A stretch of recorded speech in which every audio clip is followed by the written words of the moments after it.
So here we have the Ford Focus on a 13 plate. I'm going to start off by showing you around the outside of the car, and then we'll hop in and run through some controls on the inside.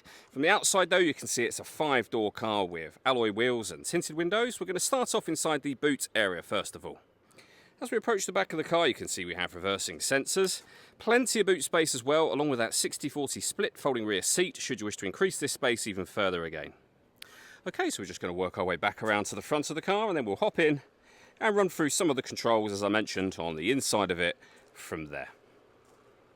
Just briefly before we climb in, I think it's well worth seeing the interior from this exterior point of view. There's plenty to run through on the dashboard, so let's hop in and we'll do that now.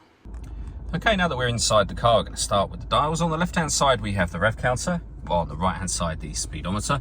In the middle at the bottom, the fuel gauge and coolant temperature gauge, and above that, the main trip computer, which includes the total miles for this car. They are 88,291. You can change the information displayed above that using buttons on the steering wheel. So we've got various bits of individual trip computer information, as you can see here.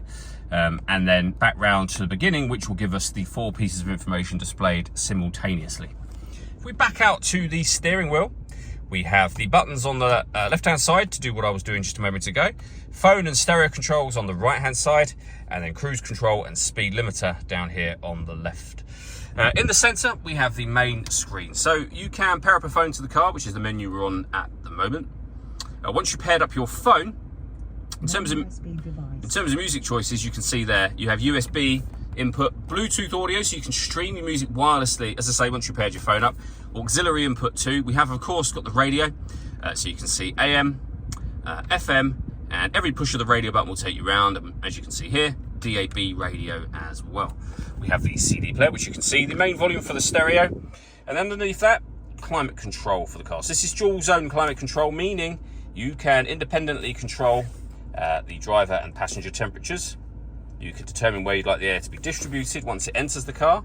You can adjust the fan speed on here. When you're happy with those settings, that's your air conditioning off.